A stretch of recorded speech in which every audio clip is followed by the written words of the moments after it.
They rode into history with a rifle on the saddle and blood on their hands.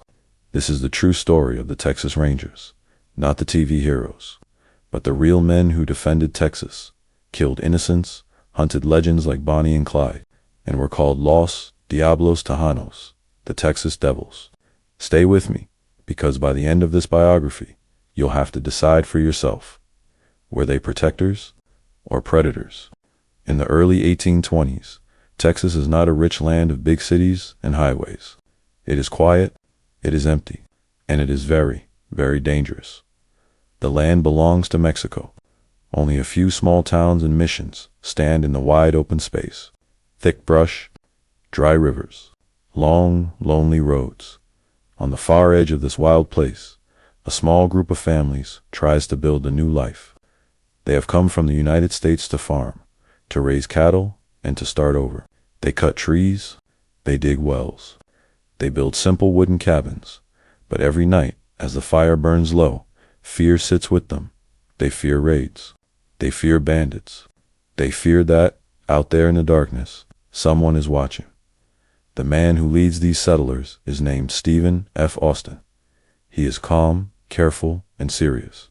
People call him the father of Texas, but at this time, he is just a worried leader with a big problem. He sees the danger all around his people. He knows the Mexican army is far away. He knows there is no regular police, no strong force to protect these scattered farms. If no one acts, the frontier will swallow his colony whole. One evening, as the sun goes down over the trees, Austin makes a choice. He will not wait for help from far away. He will create his own line of defense. He chooses a small group of men, not soldiers from a big army, not fancy officers with clean boots. These are frontier men. They know the woods. They know the rivers and hidden paths. They can ride hard, shoot straight, and track a trail in dust or mud. Austin gives them a simple, powerful job. They will range across the frontier, watching, warning, and fighting when needed. These men are not yet a famous force. They do not have uniforms. They do not have shiny badges. They only have horses, guns, and a promise. They will protect the settlers, or die trying. This is the moment the story begins. This is the first heartbeat of what will one day be known as the Texas Rangers. Day after day, the riders move out from the small settlements. They follow narrow animal trails, cross rough streams, and climb low hills to see what lies beyond. Sometimes they ride in pairs. Sometimes they ride alone. They sleep in the open, with a saddle as a pillow and the sky as a roof. They eat cold beans from a pot and dry meat from a bag. Every sound in the darkness could mean danger. When a distant cabin sees smoke on the horizon, it might be from these men, a signal, a warning, or a call for help. The settlers begin to learn a new kind of hope. They know they are still in danger, but they also know something else. They are no longer completely alone. Life on the Texas frontier is brutal. Native American tribes move through the land that has been theirs for generations. Some fight to keep their territory. Some clash with the new settlers. Bandits and raiders see easy targets in lonely cabins and small ranches. They strike fast and vanish into the brush, leaving fear and grief behind. The men who ride for Austin are forced into a hard life. They must learn to track raiders by tiny signs, a broken branch, a hoof print in dry soil, a bit of cloth on a bush. They must learn to move silently, to strike quickly, and then disappear. They begin to build a reputation. Stories travel faster than horses. A settler in one valley tells another, "We were attacked, but those riders came. They pushed the raiders back." In another place, a family whispers, "The men in wide-brim hats followed the tracks, all the way to the river. They did not stop." No one uses the name Texas Rangers yet in a grand, official way, but the idea is already there. A small, tough group of men, living on the edge of danger, standing between order and chaos. But there is another side to this story. This early force is not gentle. They are not trained like modern police. They do not always ask many questions before they raise their guns. Their world is simple and cruel. If they believe someone is a threat, they act. Sometimes they are right. Sometimes they are wrong. In the silence of the frontier, there are no cameras, No courtrooms, no reporters. Only the survivors tell the tale. For the settlers, these riders are often heroes. For others, they may be killers. Already, in this first chapter of the Texas Rangers' history, a deep conflict begins to grow. To protect some, they hurt others. To save one group, they push another aside. Years later, people will argue about this. Were they brave guardians, or violent men given too much power? The truth is not simple. It begins right here with these first riders. As time passes, the settlements grow. More cabins, more fields, more cattle dot with each new family that arrives. The line between civilization and wilderness moves a little farther west, and with it, the riders move to always on the edge, always facing the unknown. The men change, names change, but the purpose stays almost the same. Watch the frontier. Challenge anyone who brings danger. Be the thin, fragile shield between the people and the dark dot. In campfires at night, these men tell each other stories. Stories of close calls, stories of quiet courage, stories of friends who left on patrol and never came back. They joke to hide their fear. They clean their guns in silence. They stare into the flames and listen to the sounds of the night. They do not know that, one day, children will grow up hearing the name Texas Rangers in songs, books, and movies. They do not know that, one day, the world will see them as almost myth. Right now, they are just tired men on tired horses, doing a job almost no one else wants. This is only the beginning. From these first 10 or so riders, a legend will grow. That legend will march through wars, chase famous outlaws, and stand at the center of some of the darkest moments in Texas history. For now, though the picture is simple, a wide land, a small group of riders, a promise to protect, and far beyond the flicker of their campfire, the storm of the future waits. Texas is changing. The quiet frontier that once belonged to Mexico is now full of angry voices and loud guns. Settlers are not just building cabins anymore. They are talking about freedom. They are talking about breaking away from Mexico. Fights grow into battles. Small clashes turn into a war. The Texas Revolution begins. During this storm, some of the men who once ranged the frontier now fight in a new way. They are not just guards for scattered farms. They join larger groups. They ride with rebel forces. They help scout enemy positions. They know the land. They know the back trails. They know where to hide and where to strike. When Texas finally wins its independence, a new country is born, the Republic of Texas. On paper, it is proud and free. In reality, it is young, weak, and very alone. Pause. Music softens to a low hum. The new government has big problems. There is little money. The army is small. There are enemies on all sides. To the south is Mexico, angry and waiting. To the west and north, powerful Native American tribes watch the new republic with sharp eyes. Inside the new borders, settlers are nervous and restless. The leaders of Texas need something more than speeches and flags. They need men who will act. They need men who are not afraid to ride into danger again and again. So they turn back to a familiar answer. Those hard riders of the frontier, the Rangers. This time, they are not just a few men paid by Stephen F. Austin. They become an official force of the Republic of Texas. New companies form. Names like Ranger Company and Frontier Regiment appear on paper. But the men themselves are still rough, simple, and direct. They are farmers, hunters, and former soldiers. Some are serious and disciplined. Some are wild and restless. They bring their own horses and guns. They live on small pay and big danger. In the 1830s and 1840s, one of the biggest fears on the frontier is the Comanche. The Comanche are strong fighters and fast riders. They move quickly across the plains, strike, and disappear. For many years, they have controlled a huge area of land with skill and courage. Now, the new settlers push into that land. Clashes are almost guaranteed. Rangers are sent out as the sharp edge of the Republic's power.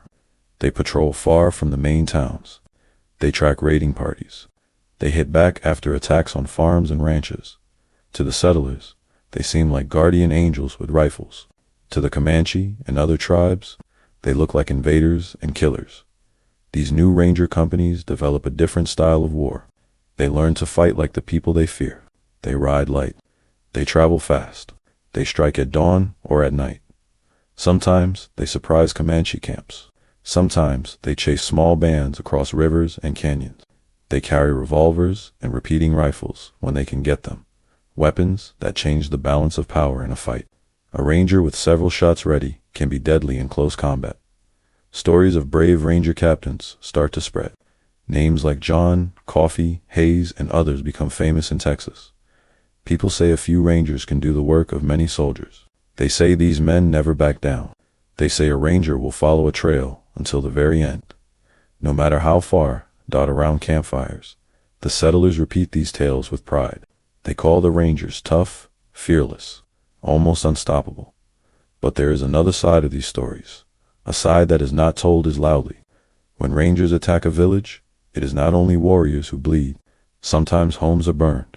Sometimes women and children die or are taken. The Republic calls it defense. The tribes call it something else, destruction. In this period, the line between war and punishment is not clear. A raid on a ranch might be answered with an attack on a village. A missing horse might lead to a bloody chase across miles of land. Rangers begin to carry not just the power of a rifle, but the power of the Republic's anger. They are praised for keeping the frontier safe, even when that safety costs many innocent lives. Inside the new government, some leaders are proud of this. They see the removal of native tribes and old residents as progress. They believe Texas must be cleared to grow. Other voices are more uneasy. They see the cost of this violence. They see the fear in the eyes of families who are not Anglo settlers. But those quieter voices are often pushed aside. For the ordinary ranger, life is still harsh and simple. He wakes before sunrise. He saddles his horse, checks his ammunition, and listens to orders. He might be sent to escort settlers to a new area. He might be told to track a band of raiders. He might be ordered to ride toward a rumor of trouble and deal with it as he sees fit. Far from the capital, a ranger's judgment becomes the law. Sometimes he makes the right choice. He drives off an attack. He saves a child. He returns stolen cattle. Sometimes he makes the wrong choice. He acts on fear. He listens to lies. He punishes the wrong people. No one is watching closely. There are no body cameras. There are no clear rules. Later, when people look back, it is very hard to tell where justice ended and revenge began. Yet, through all this, the legend grows. The Republic is proud of its rangers. Songs are sung. Stories are written in newspapers. Foreign visitors write about these frontier horsemen who keep order in a wild land. The Rangers become a symbol of Texas strength, a symbol of Texas independence. But even in this early stage, their symbol is not pure white. It is stained with dust, sweat, and blood. As the 1840s move on, Texas will face more changes. It will not stay a small, lonely republic forever. Soon, it will join the United States. Soon, war will come again, this time between nations, and once more, the Texas Rangers will be called to ride. For now, they remain spread out across the long frontier, a thin line of hard men on horseback, holding up a young country that is still trying to understand what kind of place it wants to be. Texas is no longer a small, lonely republic. It is tired, in debt, and surrounded by danger. Leaders in Texas look north to the United States and make a choice. In 1845, Texas joins the Union. Overnight, the Texas frontier is no longer just a local problem. It is now part of a much bigger story. Mexico is furious. It has never fully accepted the loss of Texas. Now the United States has taken this land and placed troops along the border. Arguments over where that border really lies grow hotter each day. Lines on maps turn into lines of soldiers on dusty ground. In 1846, war breaks out between the United States and Mexico. The Mexican-American War begins. Once again, people ask a familiar question. Who knows this land best? Who can scout the rivers, the hills, the empty plains between armies? The answer comes quickly. The Texas Rangers. Companies of Rangers ride south to serve with U.S. forces. They are not regular soldiers in clean uniforms. They are rough riders, used to long distances, little sleep, and sudden danger. They act as scouts and screens. They warn of ambushes, chase enemy raiders, and guide U.S. troops through harsh terrain. They fight in skirmishes, charge with light cavalry, and sometimes strike deep behind enemy lines. Their style is fast and hard. They do not always follow strict army rules. When they enter Mexican towns, people fear them. Local villagers give them a name, Los Diablos Tejanos, the Texas Devils. To many U.S. officers, this sounds like a dark kind of praise. They see the Rangers as fierce, effective fighters who get results. Reports reach Washington about these devils, who ride with a wild energy that regular soldiers cannot match. But to Mexican families, the name is not praise at all. It is a cry of pain and anger. They see Rangers not as heroes, but as raiders who bring fire and death. Once again, the Rangers' image is split in two: protectors to some, destroyers to others. The war ends in 1848. Mexico loses a large part of its territory. The United States stretches all the way to the Pacific Ocean. Texas is now firmly part of this growing nation. The big battles are over. The flags are lowered. Soldiers go home. And what about the Rangers? With the war done, many Ranger units are disbanded. Some men keep their skills as scouts and fighters and become guides, lawmen, or sometimes even outlaws. Others go back to simple lives as farmers and ranchers. For a time, the name Texas Ranger is less visible. It does not disappear, but it does not shine as brightly. The frontier is still dangerous. But national politics and new problems take center stage. The 1850s bring new tension to the United States. Arguments over slavery, states' rights, and power between North and South rise like a coming storm. In Texas, many people feel closer to the South. They own slaves. They trade cotton. They speak the language of honor, land, and independence. As the country pulls apart, war seems more and more likely. In 1861, the storm finally breaks. The Civil War begins.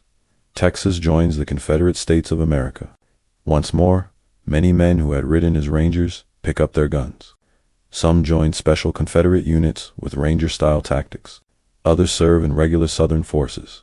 They fight in different states, under different flags, but they carry the same skills: fast riding, bold attacks, knowledge of open land. But this war is different.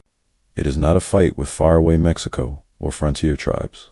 It is Americans killing Americans. Brother against brother, neighbor against neighbor. The old idea of the Ranger as a frontier guardian does not fit easily into this bloody family war. Still, the legend of the tough Texas fighter grows. Stories from battlefields mixed with old tales from the plains. When the war ends in 1865, the South is defeated. The Confederacy is gone. Slavery is ended by law. Texas is once again under the control of the United States, this time as a defeated region that must be rebuilt. The years that follow are called Reconstruction. They are confusing, bitter, and often violent. Federal troops move into the South. New governments form. Old leaders lose power. New voices try to rise. In this chaos, crime and conflict spread across Texas. The frontier is still not safe. Cattle thieves cut herds out of big ranches and drive them away in the night. Renegades and bandits roam lonely roads. There are clashes between Anglos, freed black Texans, Native Americans, and Tejanos. Old grudges and new fears mix. Guns come out faster than words. Once again, people look around and ask, who will face this danger? Who will ride into the empty land and chase the men who think they can do whatever they want? The answer, again, is the same. Texas needs its Rangers back. In the late 1860s and early 1870s, new Ranger units are formed by the state. At first, they are small and weak. Money is tight. Politics are messy. Some companies are little more than local posses with a name. Others are stronger, led by tough captains who know the land well. These new Rangers find themselves in a strange world. The old republic is gone. The Civil War is over. But the Wild West is still very real in Texas. Railroads are just starting to push across the state. Cowboys drive huge herds north to markets. Towns pop up along the tracks, full of saloons, gamblers, and drifters. In this moving, changing land, it is easy for an outlaw to vanish. He can hop a train, join a cattle drive, cross a border, or hide in the brush. The Rangers must adapt. They are no longer just frontier scouts and Indian fighters. They must become trackers of men, hunters of gangs, and protectors of growing towns. Some of them are brave and fair. Some are brutal and reckless. All of them carry the heavy weight of the badge and the gun. By the end of this period, the Texas Rangers have passed through war after war. They have fought Mexico. They have scouted for the United States. They have ridden on the side of the Confederacy. They have watched their world break and rebuild. Their name has crossed borders. To some, it means courage. To others, it means cruelty. And as Texas moves deeper into the age of railroads and cattle, a new kind of enemy rises. The famous outlaw, the train robber, the bank bandit, the man whose name spreads in songs and whispers. The years move forward. The Civil War is over. Reconstruction is slowly fading. Texas is changing again. Railroads cut across the land like long, iron scars. Trains carry money, mail, and people through places that once saw only horses and wagons. Small towns grow around stations. Saloons open. Gambling tables fill. New faces appear every week. With this new growth comes a new kind of danger. The wild frontier is not gone. It has just found new targets. Now the prize is not a small cabin or a few cattle. Now the prize is a heavy safe on a fast train, full of cash, gold, and everything a bold outlaw might want. In the 1870s, stories spread about men who live by the gun and the saddle. They are train robbers, bank thieves, stagecoach bandits. Their names travel from one town to another like smoke. One of these names is Sam Bass. Sam Bass is not born in Texas. He comes from Indiana, a quiet farm boy at first. But life pulls him south. He works as a cowboy. He handles horses, herds, cattle, rides dusty trails. Somewhere along the way, something inside him changes. Hard times, bad choices. The hunger for quick money and fast glory, all of it pushes him toward a darker road. With a small gang, Sam Bass begins to rob stages and trains in Texas. He studies schedules. He waits in lonely spots along the tracks. He learns how to stop a train in the middle of nowhere. One night, he and his men open a safe and find more than they ever dreamed. Tens of thousands of dollars in gold and money. The newspapers explode with the story. This is not a small theft. This is a great insult to the powerful railroad companies. This is a loud shout in the face of the law. Sam Bass becomes a legend almost overnight. Singers make ballads about him. People tell stories in saloons. How he laughed. How he rode away under the moon. How he shared the money with his men. To some, he looks like a Robin Hood of the West. A man who outsmarts rich companies and lives free. But this is only one side of the story. On the other side are the people who are afraid. Train passengers forced to lie on the floor. Railroad men beaten or threatened. Citizens who wonder if they will be caught in a crossfire one day. For the state of Texas.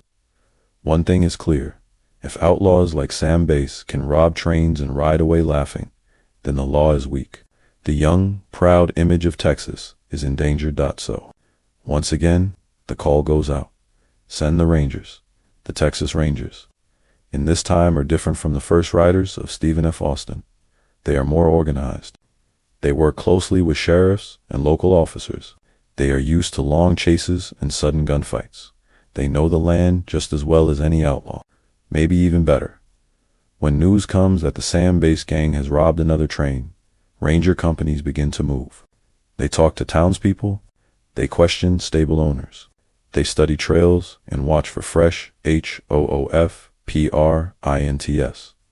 This is not just a hunt. It is a test. Can the Rangers still protect Texas in this new age of trains and cash and growing towns? Or are they just old ghosts from the frontier? For months, the dance continues. The gang strikes. The Rangers follow. Sam Bass and his men use tricks. They split up. They hide in friendly ranches. They pretend to be simple cowboys passing through. But the Rangers are stubborn. They do not give up. They keep pushing, step by step, town by town. By the summer of 1878, the trail leads to a growing town north of Austin, a place called Round Rock. Round Rock is just a small Texas town, with dusty streets, wooden walkways, and a few busy stores. People buy supplies. Children play near the road. No one knows that history is about to bend right here. The Rangers receive word. Sam Bass and part of his gang plan to rob the local bank. Quietly, Rangers and local lawmen take their positions. Some stand near the bank, some watch the streets. They try to blend in like ordinary TOWNSMEN. Sam Bass rides into town with his men, not knowing the trap that waits. They tie their horses. They walk along the street, guns hidden but ready. Then, something goes wrong. Maybe someone recognizes them. Maybe a move looks too suspicious. A lawman calls out. A hand goes to a gun. And suddenly, the street explodes. Bullets fly across the hot air. A store window shatters. Men dive for cover. Dust jumps from the wooden posts as shots hit. Rangers fire from behind barrels and corners. The outlaws shoot back, trying to break out of the town. Sam Bass is hit. A bullet tears into him as he tries to run. He stumbles, falls, gets up, falls again. When the smoke clears, the famous outlaw is badly wounded. He is carried away from the town, bleeding, his life slipping out with every breath. On his 27th birthday, the man who once robbed trains and laughed at the law dies from his wounds. For the Rangers, this is a victory. They have stopped one of the boldest bandits in Texas. Newspapers praise them. People say the Rangers have proven their worth again. The legend grows.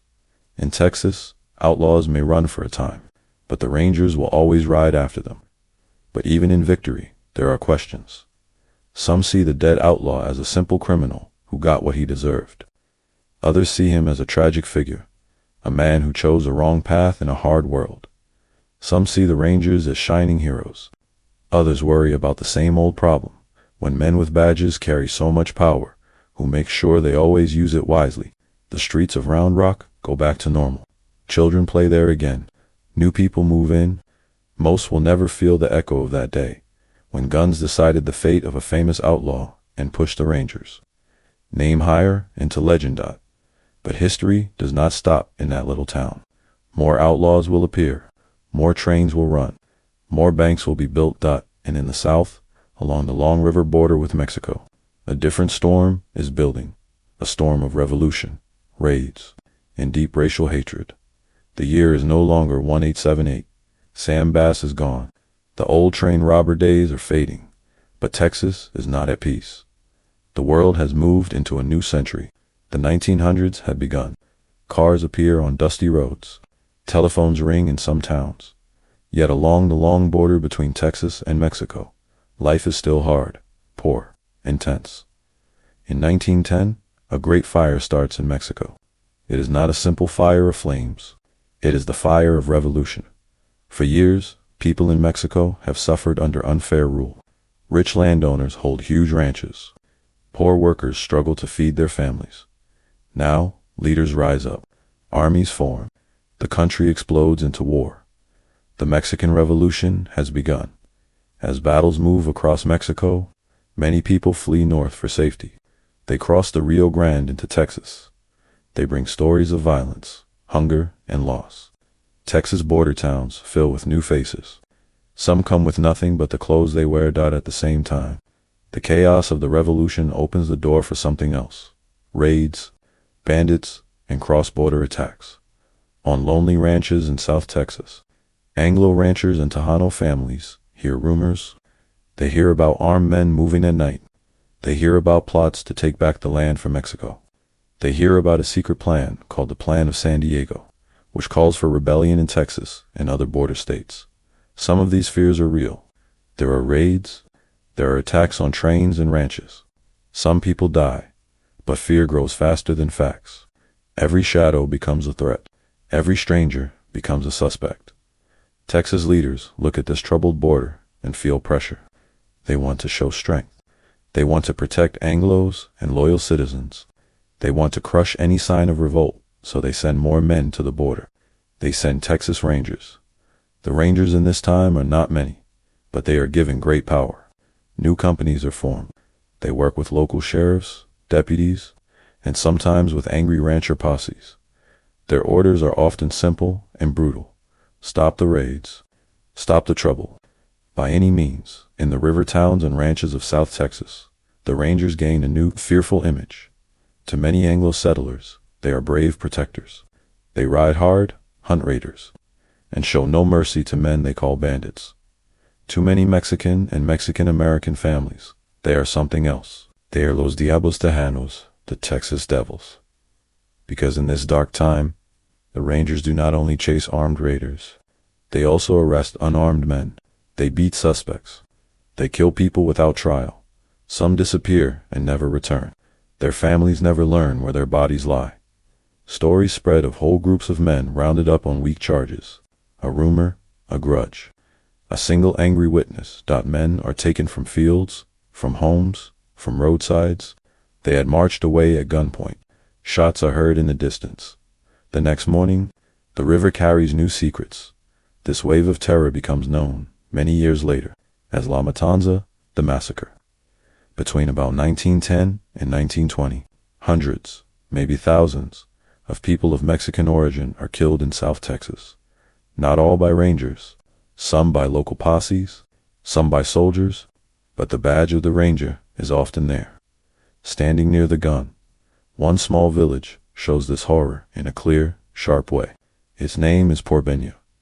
Porbeña sits not far from the Rio Grande. It is a poor place. Simple homes. Families who work hard to survive. In January 1918, the war in Europe is still burning. The United States had joined that fight. Fear of enemies and spies is high across the country. On the Texas border, any rumor of danger feels even bigger. Some nearby ranchers claim bandits from the area attacked them. They say men from Porvenir helped. They demand action. One cold night, a group of Texas Rangers, U.S. soldiers, and local ranchers ride toward Porvenir. They arrive while most families sleep. The riders surround the small village. They knock on doors with rifle butts. They shout for the men to come out. Inside the homes, children wake in fear. Mothers cry and beg.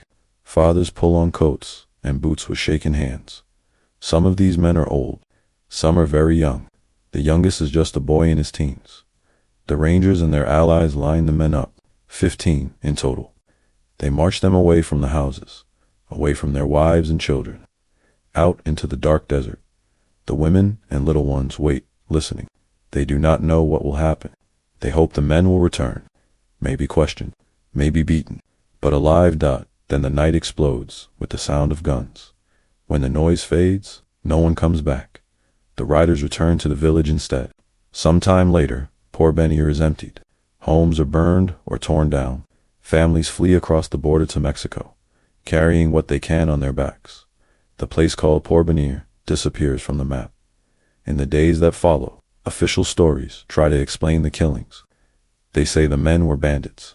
They say the shootings were necessary, but there is no fair trial, no proper proof, only blood on the ground and grief in the hearts of the survivors. Years later, people will dig in the area and find bullets, casings, pieces of evidence buried in the dirt. The children who watched their fathers taken that night grow old, still remembering the sound of boots, the glare of lanterns, the last look on their fathers' faces. This is also part of the Texas Rangers biography. Not just the brave fights with outlaws, not just the risky chases on the open plains. This dark chapter shows how dangerous it is when fear, racism, and power mix together without control. On paper, the Rangers are still guardians of the law. In practice, some have become judges, juries, and executioners, all in one. But the story does not end here. The violence on the border does not go unseen by everyone. Some people in Texas are horrified. They begin to speak out. They begin to gather proof. Soon, a brave man in the state government will stand up and demand an investigation. For the first time, the Texas Rangers will face a court not on the battlefield, but in a room of lawmakers and witnesses. The border has bled. La Matanza has left deep scars across South Texas. Villages are empty. Families are broken. Stories of killings by Rangers and posses travel from ranch to ranch, from town to town. Most people are afraid to speak. They fear the badge. They fear the gun. They fear that if they complain, they will be the next ones taken into the dark. But one man decides that silence is no longer an option. His name is Jose Tomas Canos. He is a Tejano lawyer and a member of the Texas legislature. He has dark, watchful eyes and a calm voice. He knows both worlds, the Spanish-speaking communities along the border, and the English-speaking halls of power in Austin. Cannles has heard the stories. He has spoken with widows and children. He has seen the fear in their faces when they talk about rangers and soldiers. He also knows the other side. He has heard ranchers describe raids, murders, and stolen cattle. He knows the border is dangerous. He knows some men really are bandits. But he also knows this simple truth: the law cannot become a weapon against the innocent. So, in 1919, Jose Tomas Canoes takes a brave step. He stands up in the Texas Capitol and files formal charges against the Texas Rangers. 19 charges. 19 points of pain. He accuses them of unlawful killings, beatings, false arrests, and abuse of power. He asks for one thing: a full investigation. The news moves through Texas like a shockwave. Some people are angry. How dare he attack our rangers?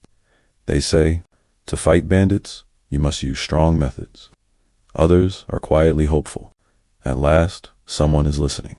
At last, someone with power is saying, this is not right.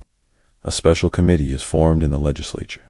They will hold hearings, listen to witnesses, and decide what to do. Day after day, the hearing room fills. Rangers in clean hats and boots come to defend themselves. Politicians sit at long tables with stacks of papers. And slowly, the people from the border come too. A man with rough hands and tired eyes stands and tells his story. He says rangers took his brother. He says he never saw him again. A woman, dressed in black, speaks of her husband. She says rangers accused him of helping bandits. She says he was shot without a trial. Another witness remembers the night riders, the lantern light, the sound of horses around a small village. The name Porvenir is spoken. Some lawmakers shift in their seats. Some look down. They have heard rumors, but hearing it from living mouths is different. Rangers and their supporters answer back. They say the border is a war zone. They say they must act fast to stop raids. They say many of these stories are lies or twisted by enemies of Texas. They remind everyone how rangers have fought bandits, outlaws, and foreign threats for years. They say, if we weaken the rangers, we weaken Texas. For weeks, the hearings go on, witness after witness, story after story. Some tales are confused. Memories are not perfect. Other stories are clear, sharp, and full of detail that is hard to deny. Cannles stays calm. He questions. He listens. He pushes when answers are weak. He is only one man against a powerful tradition, but he does not step back at the end of the hearings. The committee writes its report. It is a mixed result. The Texas Rangers, as an organization, are not destroyed. They are not completely blamed for every cruel act on the border. Most Rangers keep their badges. Almost no one faces real prison time for the killings. Described to many families. This feels like a half-truth, a half-justice. They still have empty chairs at their tables. They still visit simple graves or unmarked spots in the desert. No report can bring their loved ones back. But the hearings are not useless. They leave marks of their own. The legislature decides that the Rangers cannot continue exactly as before. The force is cut in size. From many dozens of men, the number drops sharply. Hiring rules become stricter. New Rangers must meet better standards. The pay is raised so that the job can attract more professional men, not just anyone willing to use a gun. The Rangers are placed under tighter control of the state government. They must keep better records. They must answer to higher officials, not the wild. Free days of unrestrained power are slowly pushed back. Most of all, the hearings do something powerful in the shadows. They crack the perfect, shiny image of the Texas Ranger. For almost a century, many Texans have believed the Rangers can do no wrong. They are heroes in story and song, brave riders who always stand for justice. Now, in the open, the state itself has admitted that Rangers can abuse power, can harm the innocent, can become the very danger they are meant to fight. This truth hurts, but it is necessary. Jose Tomas Cannles does not become rich or wildly famous. He does not destroy the Rangers, but he does something harder. He forces Texas to look in a mirror. He shows that love for a symbol must never be stronger than love for justice. For some Rangers, the hearings are a deep insult. They feel attacked and untrusted. They believe their sacrifices are forgotten. For others, the changes are a chance to become something better, more disciplined, more careful with human life. The border is still dangerous. Crime does not vanish. But the days when a ranger can kill without question are slowly fading. Step by step, the Texas Rangers begin to move from a rough frontier force toward a more modern law agency. Yet, the past does not disappear. The ghosts of Porvenir, of La Matanza, and of many nameless dead remain part of their story. Every badge they wear carries not just pride, but also the weight of these old sins. In the years ahead, Texas will face new problems. The Great Depression, booming cities, powerful criminals with fast cars and machine guns. The Rangers will change again. They will be tested again. They will chase new legends, like Bonnie and Clyde, and find a new place inside a larger state police force. The years move on. The bloody days of the border killings fade into memory. But Texas does not step into an easy future. The world enters the 1920s, and then the 1930s. Cities grow. Oil wells rise from the ground like iron trees. Cars replace many horses on the roads. New music, new clothes, and new ideas fill the air. But beneath the bright lights, dark problems grow too. The Great Depression strikes. Banks fail. Jobs disappear. Families stand in long lines for bread and soup. In hard times, some people turn to crime. Bootleggers move illegal alcohol during Prohibition. Gangsters travel across states in fast cars. Bank robbers hit small-town vaults, then vanish down country roads. Texas feels all of this. The state is big and full of lonely highways, perfect for anyone trying to escape the law. The Texas Rangers still exist, but they are not the same force they once were. There are fewer of them. Money is short. Their pay is low. Politicians often use ranger positions as rewards for friends, not always for the best men for the job. In some places, rangers still act with great courage. They face dangerous criminals with little backup. They risk their lives on empty roads and in small towns. In other places, the old problems of power and abuse remain.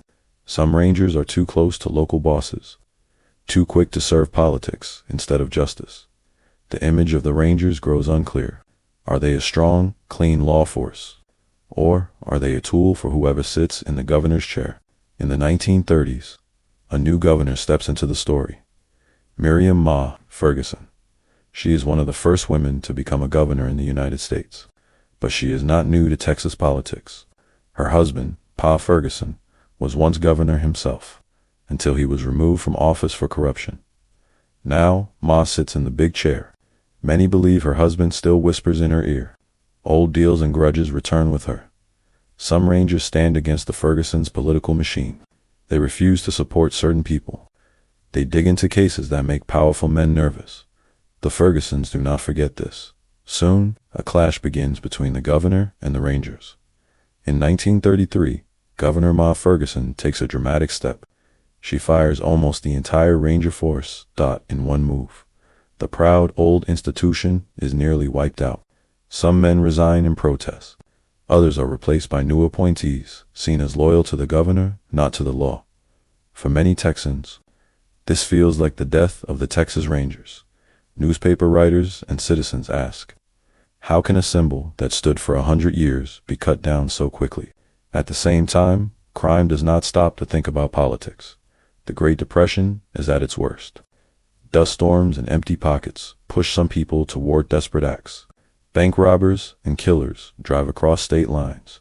Names like Bonnie and Clyde start to appear in headlines. They rob banks and stores, kill policemen, and pose for mocking photos with guns and cars. Across Texas, sheriffs and small-town officers are overwhelmed. They need help. But the Rangers are weak and twisted by politics. Something has to change by the mid-1930s. Texas leaders understand a hard truth.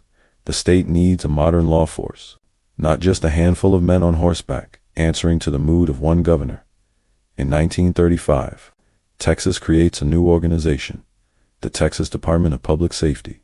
The DPS. Inside this new department, the Rangers are reborn. They are no longer a loose, almost independent group. They become one branch of a larger, more organized system, alongside the Highway Patrol and other divisions. This is the moment of rebirth. The new DPS has rules, training, and clearer lines of command. Rangers are supposed to be chosen for skill and experience, not just friendship and politics. They get better pay, they receive official identification, standard equipment, and access to cars and radios. The old image of the lone saddle and the dusty trail begins to mix with a new image. A ranger driving a state car, speaking into a radio, working cases with other law officers. But some things do not change. The rangers still carry their handguns. They still wear boots and wide-brim hats. They still see themselves as the state's special force for the toughest problems. Now, though, they must work inside a system that tries to watch them more closely.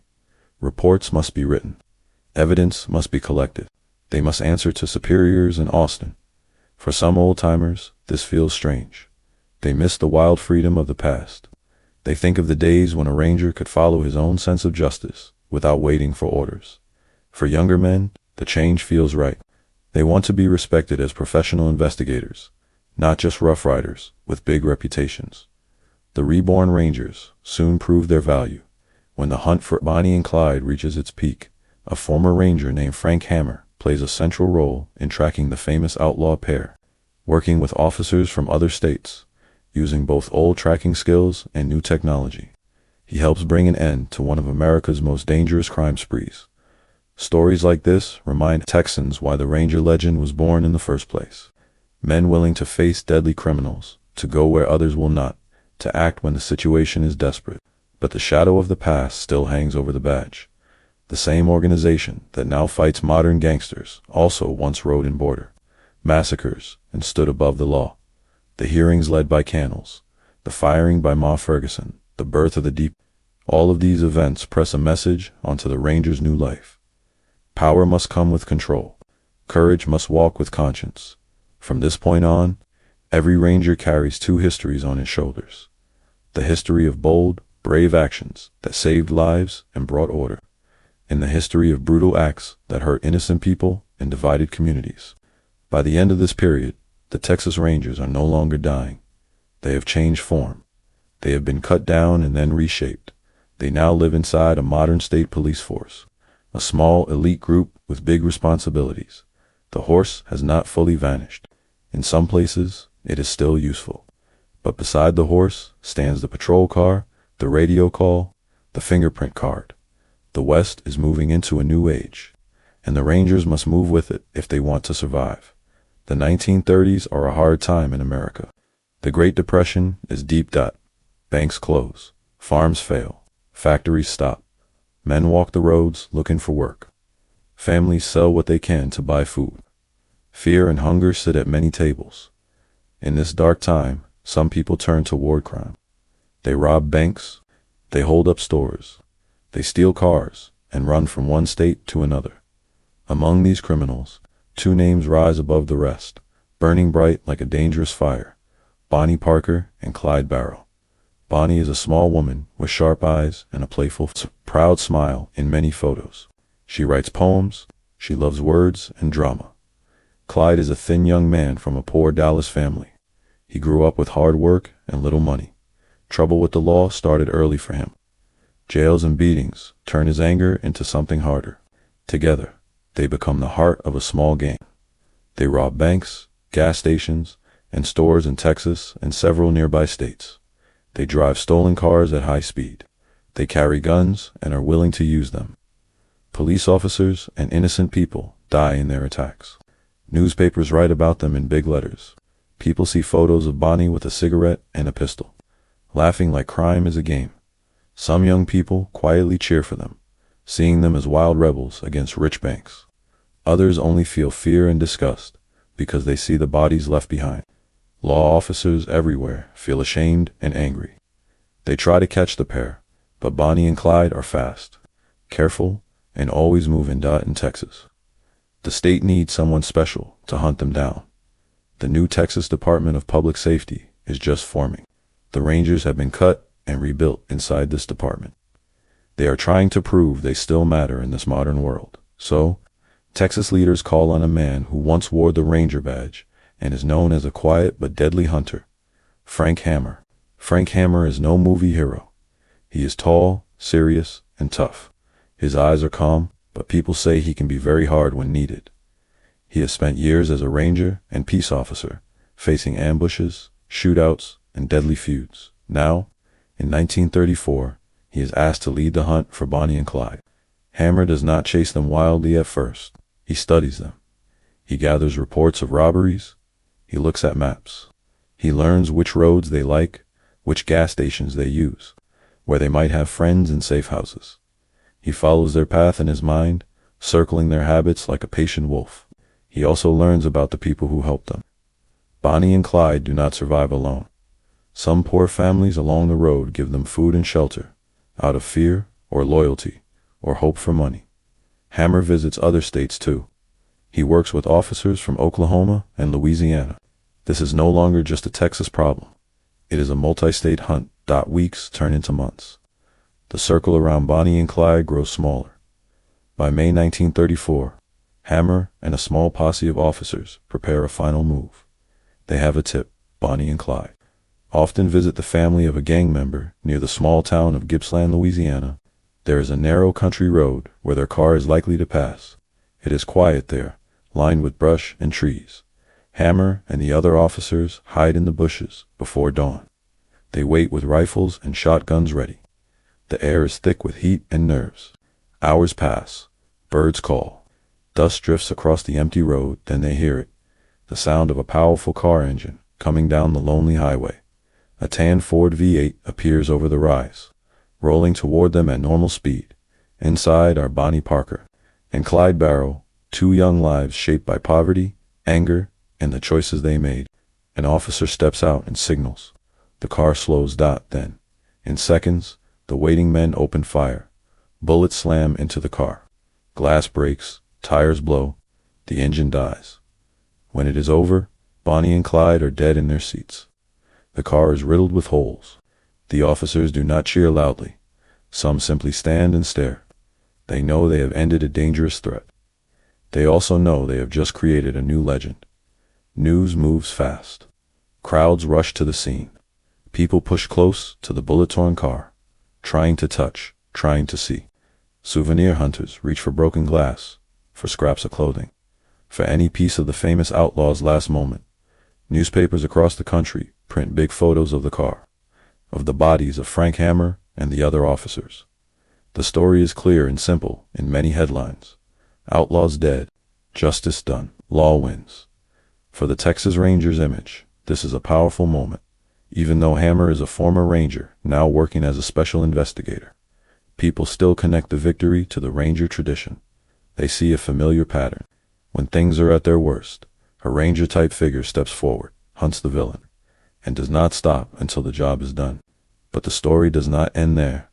In the years and decades that follow, Hollywood begins to fall in love with the idea of the Texas Ranger. Movies and radio shows start to tell stories of clean, brave lawmen in white hats, standing tall against evil. The Lone Ranger, a fictional masked hero, appears in radio shows in the 1930s, and later on television.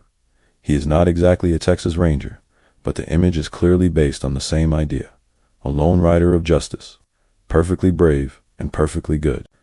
Later films and TV series show Rangers as almost superhuman kind, fair, strong, rarely making mistakes, and never doing truly dark things.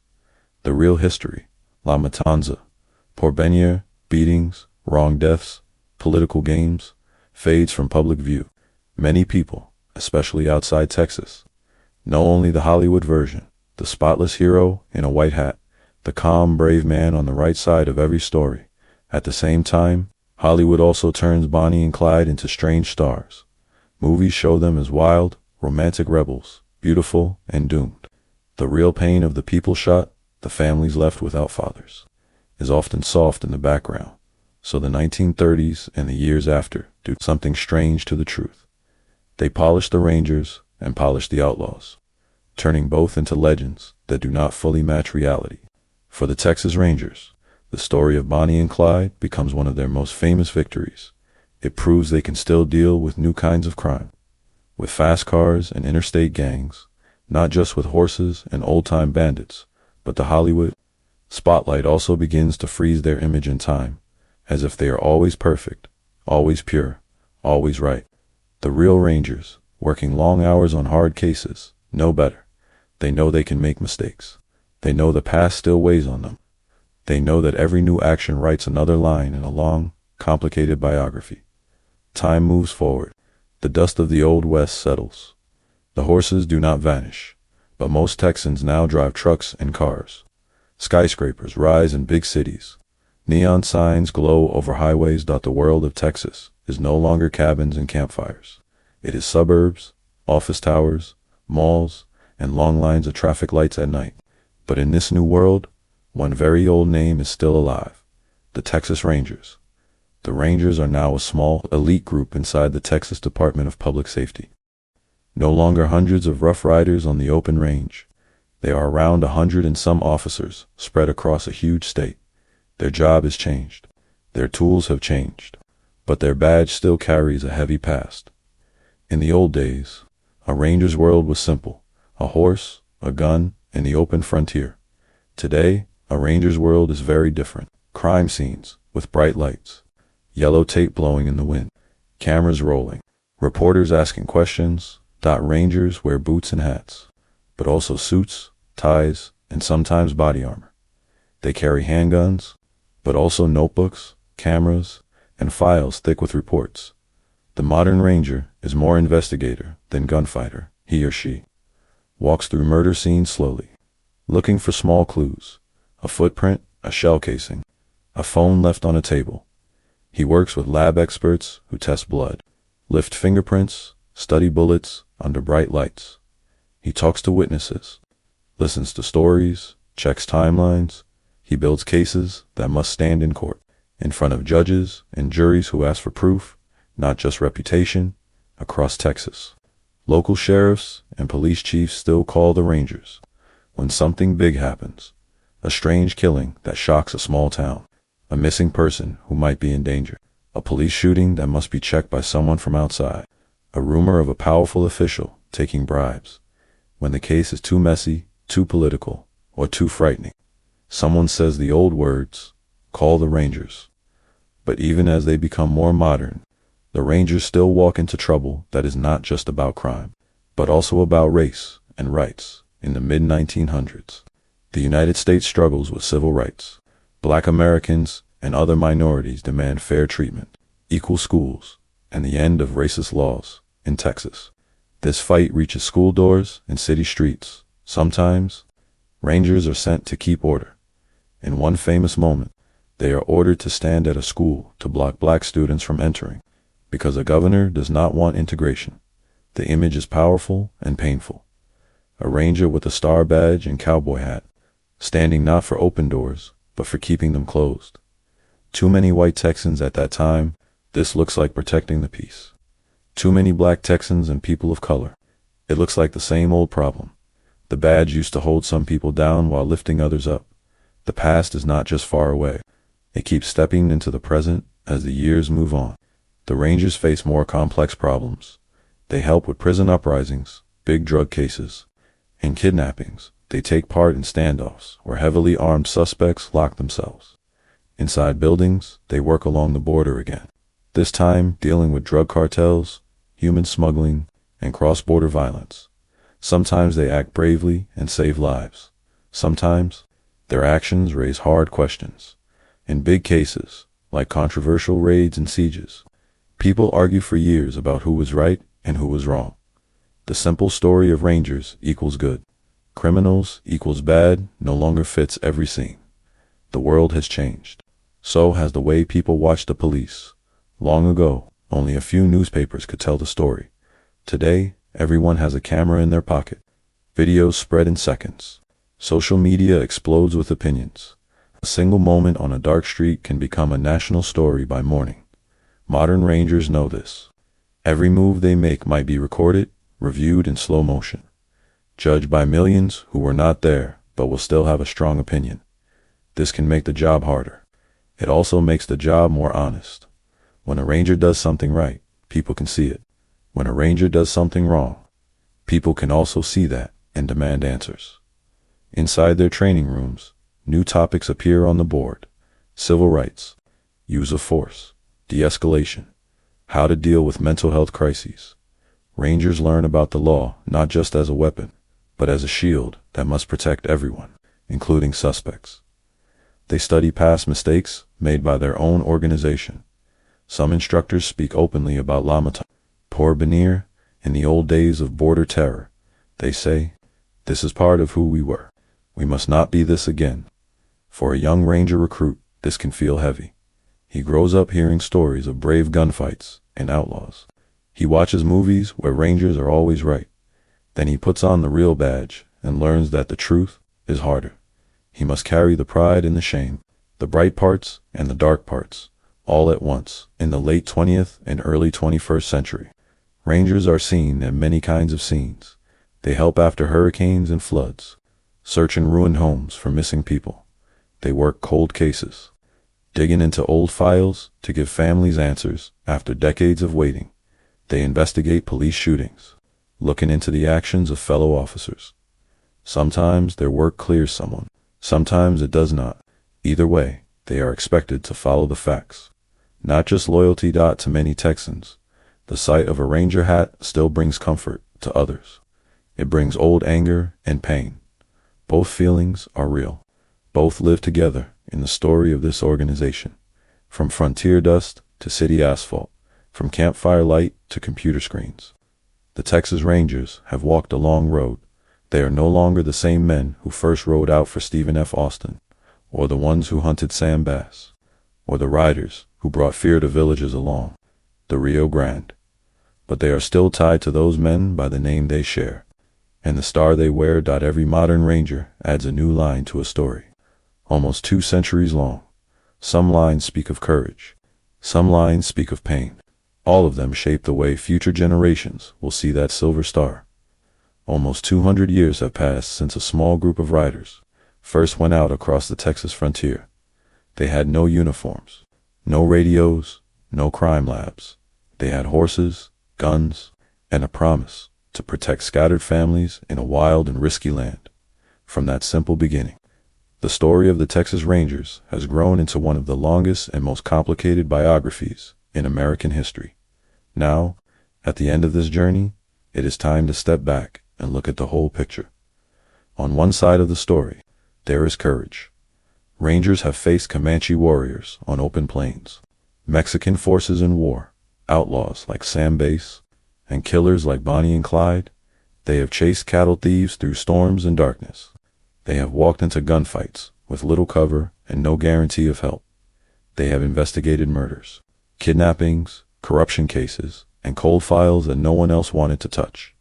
Some have died on lonely roads, in quiet ambushes, or under hot sun in the middle of nowhere, trying to do their duty. Families have lost fathers, brothers, sons, and, in more recent times, daughters too.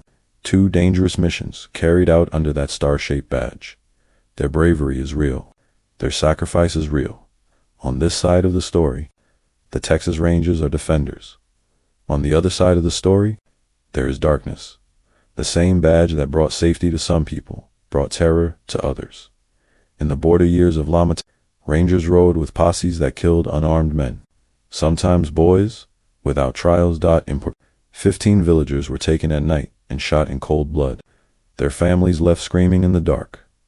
In earlier years, Ranger campaigns helped push native peoples off their lands, burned villages, and killed women and children along with warriors. In later years, Rangers sometimes stood not with those who fought for equal rights, but with leaders who wanted to keep schools and power in the hands of only one race. For many Mexican American, Black, and Native families, the word Ranger does not call up heroic music. It calls up stories told in low voices about fear, loss, and a law that did not protect them. On this side of the story, the Texas Rangers are oppressors. So which is true? Are the Texas Rangers heroes? Are they devils? The hardest answer is this: they have been both, sometimes at the very same time, because the Rangers were never magic figures falling from the sky. They were human beings given great power in rough places and rough times. Some used that power with care and honor. Some used it with hate and anger. Some tried to do right and still caused harm. because of fear, ignorance, or the orders they followed. Their story shows a simple rule that never changes. When you give people guns and badges and the right to use force, you must also give them strong limits, clear oversight, and real consequences when they go too far. Without that, even the bravest protectors can become the very danger they were meant to fight. Over time, Texas has tried to learn this lesson. The hearings led by Jose Tomas Canales forced the state to admit that the Rangers were not perfect. Ma Ferguson's mass firing, while political and harsh, showed that even old symbols can be cut down. The creation of the Department of Public Safety rebuilt the Rangers inside a more modern structure, with better training, clearer rules, and more control from above. Today's Rangers are expected to follow the law much more closely than their ancestors did. They must write reports, collect evidence, testify in court, and answer questions from journalists, judges, and sometimes angry crowds. They live in a world of cameras, social media, and civil rights laws. Their mistakes can be seen by millions. Their good work can also be seen by millions. The legend alone is no longer enough. They must prove themselves again and again through their actions. For young Rangers today, the badge is both a gift and a burden. It carries pride, the memory of brave men and women who stood between danger and the helpless dot. It also carries shame, the memory of victims whose names were almost lost, whose graves were almost forgotten. A modern Ranger who understands this history must walk carefully. He can not only say, "We are heroes," he must also say, "We have done harm, and we must not do it again." He must listen to the families who still feel the old wounds of Porvenir, of La Matanza, of segregated schools and one-sided justice. He must accept that trust is not a gift given forever. It is something earned each day, case by case, choice by choice.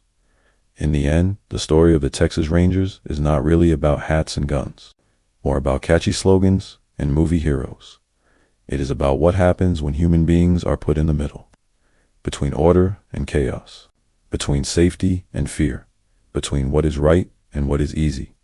It is about how a society decides who will hold power, how they may use it, and how they will be judged when they cross the line. Some people, thinking about all this, choose to see only the good. They keep the old posters, the songs, the proud stories. Others choose to see only the bad. They remember the victims, the broken families, the way the law once rode past their doors without stopping to help. But the truth, as always, lives in the middle. The Texas Rangers are not gods. They are not demons. They are human beings inside a powerful system, capable of courage, capable of cruelty, capable of change. As long as there is Texas, the star-shaped badge will mean something. It will mean safety to some, pain to others, and a heavy responsibility to those who wear it. The real question for the future is not what the Rangers were. We have just walked through that history. The real question is, what will they choose to be now? Will they honor the best parts of their past, bravery, endurance, a willingness to face danger while rejecting the worst parts, racism, lawless violence, and blind obedience to bad orders? That choice will be made not by legends, but by living people, one decision at a time. And so, this biography ends where every real story of power and justice must end, with a simple reminder to anyone who wears a badge. In Texas or anywhere else, you are not just a hero of your own story. You are also a chapter in someone else's life. Make sure you are not there